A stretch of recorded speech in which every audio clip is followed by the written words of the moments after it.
Think you're brave? Adventure Science Center wants to put you to the test.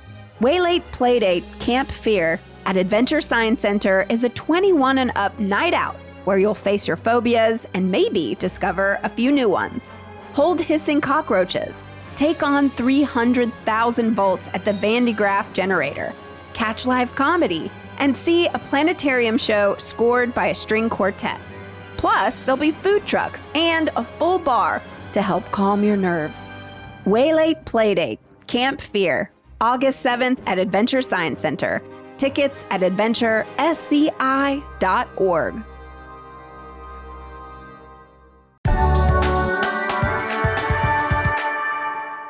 Today on CityCast Nashville, a brand new voice is joining us today and every day, and we cannot wait for you to meet her. Our new host, Rachel Iacovone, joins newsletter editor Margaret Kingsbury and me to talk about everything worth eating, hearing, and doing this August. From 90s dance parties and froyo to Shakespeare in the Park and back-to-school events. Plus, Election Day is August 6th, so go vote. It's Thursday, July 30th. I'm Marie Cecile Anderson, and this is what Nashville's talking about.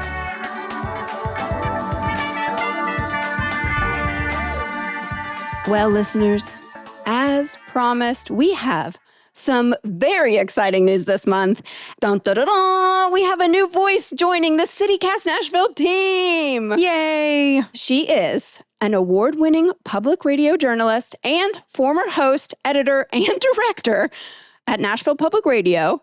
And now, after spending the past year reporting for Connecticut Public, she is returning home to Music City. That's right. She just moved this past week. So without further ado, it is truly my utmost honor to officially pass the host torch to the one and only Rachel Iacovone. Rachel, welcome to CityCast Nashville. Thank you so much for having me. It kind of felt like that whole wonderful intro there, like when someone's singing you happy birthday and you're like, oh God, what do I do? So thank you for the generous intro. Wait, when's your birthday? We got to write that down. February 21st. Okay. I once lived with two other people with that birthday in college, and they did not sort us that way.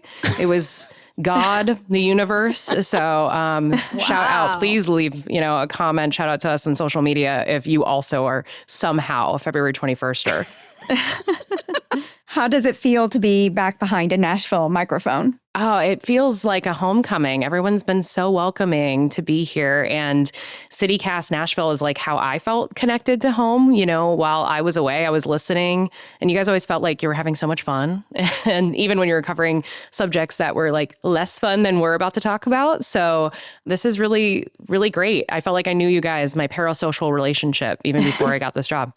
We feel like you're the cherry on top of our sundae, if you don't mind me saying. And we're going to get into ice cream later. So, Rachel, I love that you just moved back to town.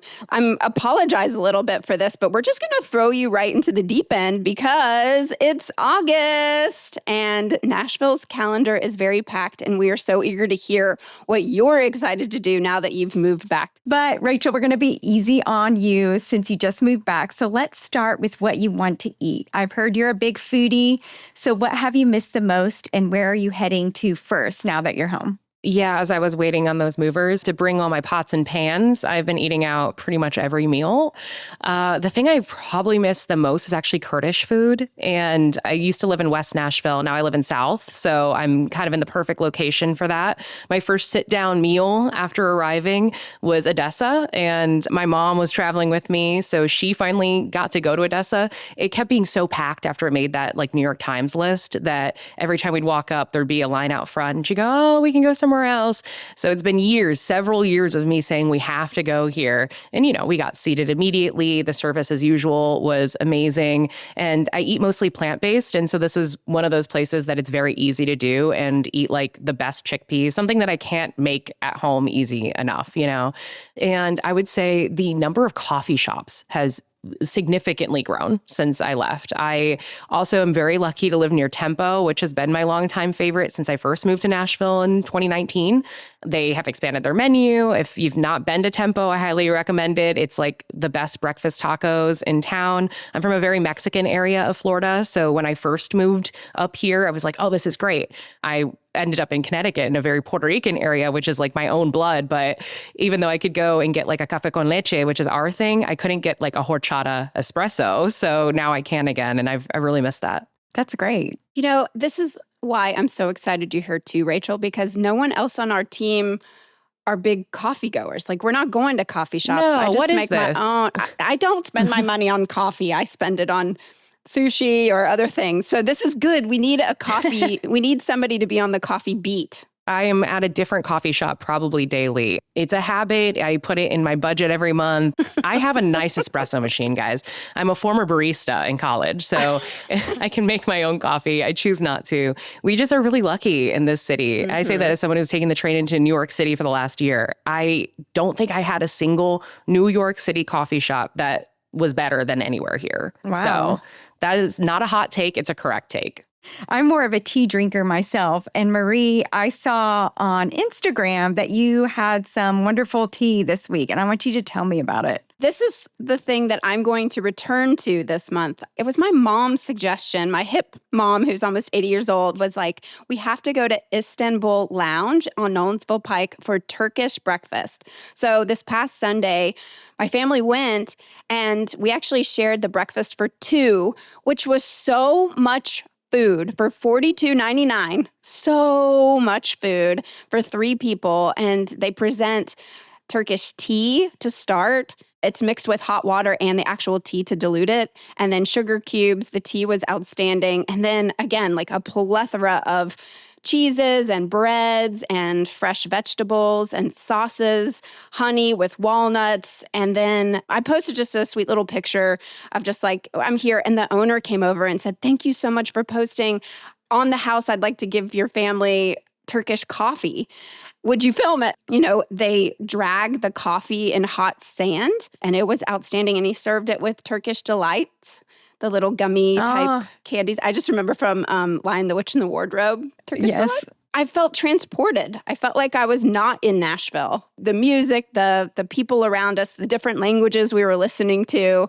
It was really such an amazing experience, and I can't wait to go back and bring other friends. And my mom's going to do a ladies who lunch there as well. I mean, $42.99, that is a steal for three people. Yes, and free Turkish coffee. Rachel, I saw you had gone to Tosh Tea. Is that right? Yeah, I was going to say, I don't think these are competitors. It seems like everyone in the community seems to be supportive of each other. But Tosh Tea is also like, it is almost Antioch, I guess, if you keep driving down. And I went with my mom. So it was also a family affair. I think the great part there, too, is it does have a lot of vegan options, but they had a baklava cheesecake that we did not even get to because I was so full from just the tea and the little bites. You know, it's like, I hate to bring back that term, but kind of like girl dinner, you know? Little bites. Love it. Well, Margaret, what are you excited to eat this month? I'm going to check out the gluten-free goose in South Nashville. I've heard they're losing some business because TDOT closed the main entranceway as it works on Nolensville Pike, and people can't figure out how to get in there. The road closure will last till mid-October, but you can still access that bakery and other businesses in the shopping center from Sunnywood Drive. So you can still get there. It's just harder to see the entranceway. So I want to support them because I have celiac, and the gluten-free goose is a celiac-safe bakery. We really only have a few places in Nashville that are completely celiac-safe, and this is one of them. They have cookies and cupcakes and bread. I particularly like their scones.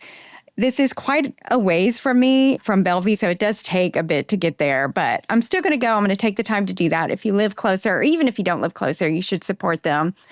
And while I'm out there, I think I'm going to go check out Mariposa Park, which just opened. It's about 10 minutes away from the gluten-free goose, so I want to go check that out and grab some pastries.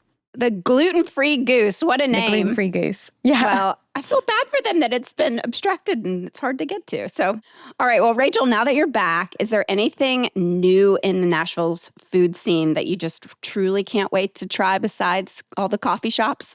I feel like this one still has great coffee, but it's not a coffee shop. A brick and mortar of Soy Cubano opened since I left. So I knew them from the Wash and East and like the smaller stall style, but now they have a brick and mortar, I believe, on Charlotte Avenue, which also feels like a slight toward me personally because I used to live off of Charlotte and they did this right after I left, but I had to come back, now to have it. I am really excited about that. And like I said, so many more coffee shops for me to try apparently and tell you guys which ones are the most worth it.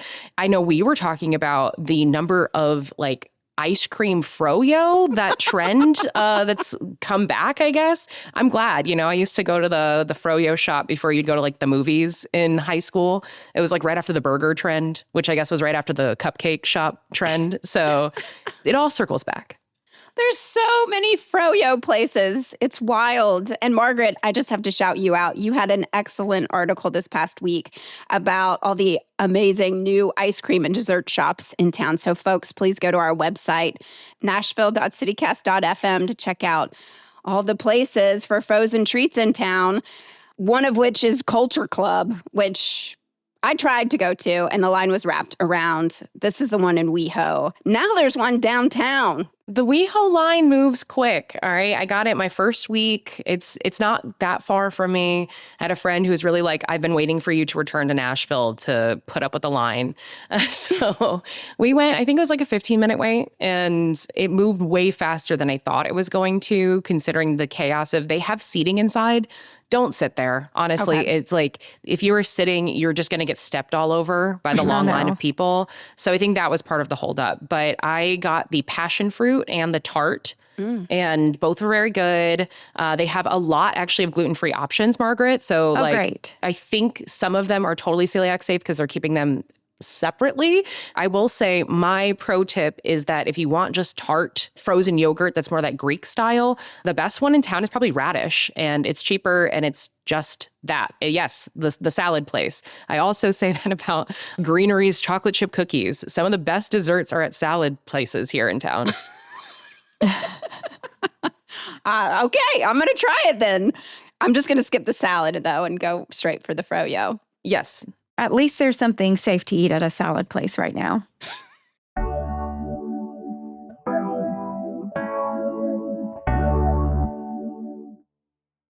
I think we all could spend the whole episode talking about food, but we got to get into what we're looking forward to hearing this month because we are Music City. Rachel, I'm going to throw it to you. What are you looking forward to listening to? Oh gosh, yeah. I'm the friend in this group who keeps a upcoming concerts list with all of the prices and locations for like the next 3 months. So I now have my shared notes with our friend group again. I'm going to choose the one that is like coming up the soonest, which is Hooray for the Riff Raff and Rhiannon Giddens and Mavis Staples. And that is on Sunday. That is August 2nd. So right at the beginning of the month here. And that's the Caverns. So I have yet to go to the Caverns as a venue. It's like one of maybe 2 Nashville area venues that I've not been to. And I really think that would be great. I'm biased. Hooray for the Riff Raff is also Puerto Rican and had this wonderful song after Hurricane Maria, Palante, which is like this very specific to our dialect term of like keep going, kind of like an encouragement kind of thing. It's because our dialect chops the sentences, like the syllables out of a full phrase. It's really para adelante, and we just smash that together into palante. So it's missing the whole middle. But I think like all of those artists in that setting would just be so, so cool. I've toured the Caverns, and it's a really cool place. Well, what about you, Margaret? So if I were hipper and able to stay cognizant at night, I'd probably want to go to see TLC, Salt and Peppa, and In Vogue on August 15th. They're playing at the First Bank Amphitheater in Franklin. I mean, this makes my 90s heart so happy. I loved listening to these groups as a 90s child. Did y'all listen to them? Do you have any favorite songs? Oh, yeah. Waterfalls. What are you talking about? Waterfalls. Don't go chasing waterfalls. Waterfalls. Free your mind. And the rest will follow. That's right. Oh, man. Maybe I will go out there. Are tickets still available? Cheapest tickets, $54. Totally doable. What? Oh, that's not bad. Could be up close and personal for $297, but 54? Yeah. Well, that's the same day as our good friend of the pod, Freddie Angelico, is doing their Bro Country at Vinyl Tap on August 15th. I believe it's in the afternoon, so I'm going to go to that, and maybe then I'll go to TLC that night. What a day in Nashville if I can make it all happen. I do want to shout out the one concert that really caught my eye. They had one in July, and they're now having another August 12th. Gay Ol' Opry presents Lilith Farrell at the OG Basement. It's showcasing queer women and non-binary musicians. Last month sold out so quickly, I couldn't get tickets, but tickets are still available for this one, August 12th. At the time of this recording, it's going to sell out, I guarantee. And finally, folks, what should we do? What is the one August event you refuse to miss this month? One that I've been looking forward to, sad to have missed last year, is Nashville Shakespeare Festival. It is at Centennial Park. So I'm used to like when it was in the one city development for a while there. This year is a Midsummer Night's Dream. It is all donation based. So, pay what you want. There are also VIP areas, though. That is the nice part. If you do want kind of guaranteed seating up front and you want to really support this nonprofit that puts this on for free for a lot of the teens that are probably there. I don't imagine they're giving much more than like the dollars in their pockets when they're leaving. And that's totally fine. Like, I think that the beauty of this is exposing everyone to art in public. So I'm really excited. I think that's one of my favorite Shakespearean plays. I love that one. Same. And aren't we sponsoring it? We're presenting sponsors. So you'll see, I think we'll be in the program or something. Margaret, how about you? So this is an event I can't miss, which is back to school. Yeah. Yeah. Ding, ding. Yep. I'm not missing this one. I literally cannot. So it's a big month for parents and kids. MNPS students start back on Tuesday, August 11th.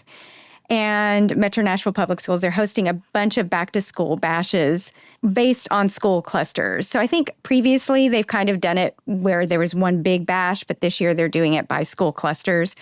So many are this weekend and next week. Check out the district's website so you can see when your back-to-school bash is. They're going to have free school supplies, food, bouncy houses, and lots of fun activities for kids of all ages. Several other places are hosting back-to-school parties with freebies. South Inglewood Community Centers is this Saturday on August 1st, and they'll also have food, free supplies, and free haircuts. Also on Saturday, Whataburgers in Antioch, Clarksville, Madison, and Murfreesboro have a school supply giveaway, first come, first served. And 12 South Farmers Market has a back-to-school event on Tuesday, August 4th, though I'm not sure what's going to be there. They didn't have a list of what's happening yet. And this weekend is tax-free weekend, so it can be a good time to stock up on school supplies. So that's July 31st through August 2nd. But it's going to be busy, folks. Everybody's going to be out shopping. I got all ours earlier this month at Staples.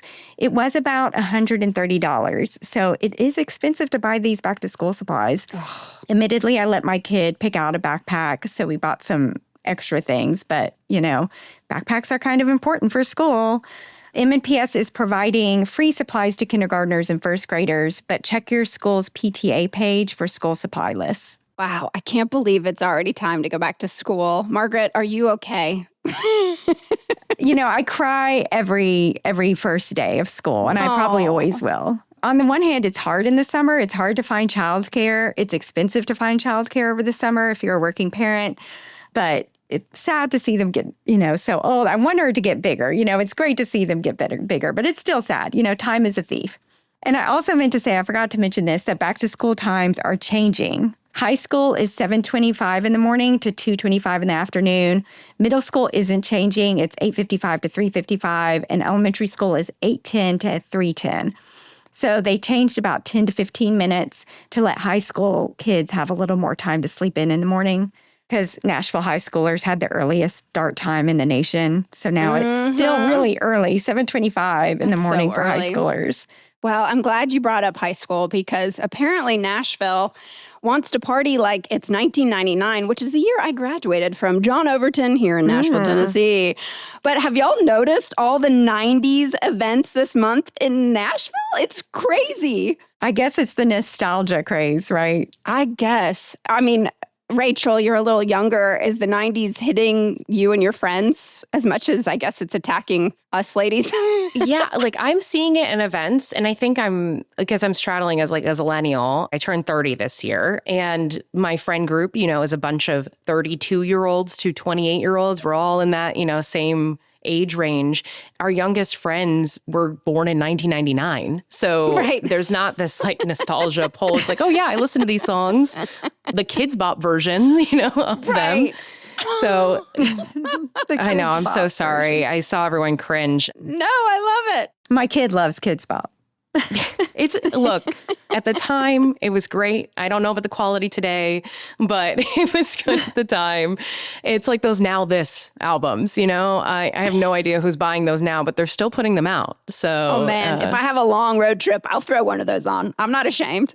Well, I want to just mention, so I found out about this one that's this Saturday at Brooklyn Bowl because one of my friends from high school is having her birthday party there. Club 90s presents Michael Jackson at Brooklyn Bowl this Saturday. And Club 90s I had no idea what this thing was until like a couple months ago. If y'all remember, I went to the Heated Rival Rave presented by Club 90s. And it's a national producer that goes around and does these events. So I guess Club 90s, Michael Jackson is making the rounds. But they know what they're doing. They hand out laser things and props. I don't know. It's silly. It is 18 and up. I was the oldest person there at the Heated Rival Rave.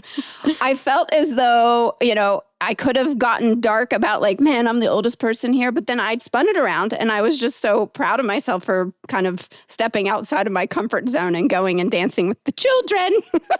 It was fun. It's so fun. I'm going to do it again on Saturday to Michael Jackson.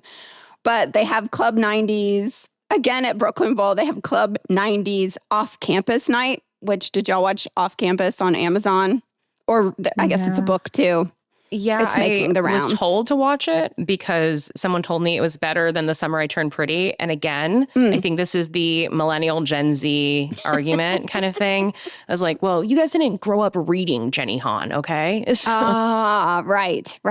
Well, the thing that I absolutely love is My So-Called Band is doing an all 90s hit live August 22nd at Basement East. If you haven't seen My So-Called Band, it is just a Nashville staple. You have to go. And again, it's August 22nd, 2 days before my birthday. So maybe I'll have my birthday party there. Who knows? We shall see. But there's other 90s events that we're going to write about and include in Margaret's beautiful August guide that will be coming out later this week. In your inbox. Oh, and then one other thing that we all must do. Can you guess? August 6th.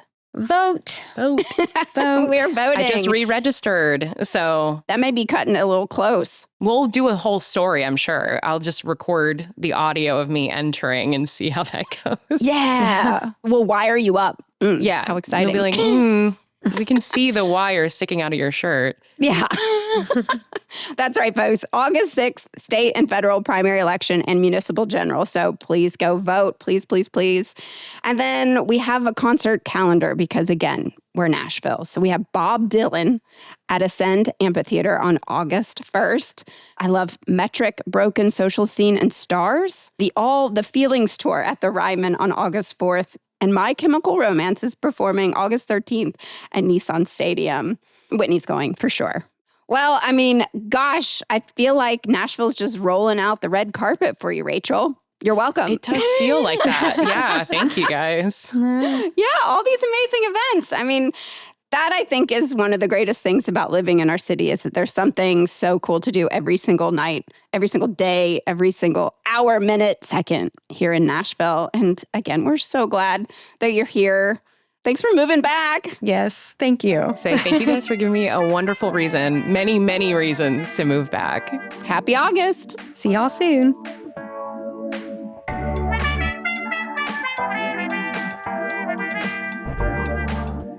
That's all for today here on CityCast Nashville. Early voting is still happening through August 1st for the August 6th state and federal primary election and municipal general. So go vote. And don't forget, you can support this show and get great perks by becoming a CityCast Nashville neighbor at membership.citycast.fm. If you enjoyed the show, why not tell your friends? Rate the show, leave us a review, and subscribe to our CityCast Nashville newsletter. We'll be back tomorrow morning with more news from around the city. Toodles!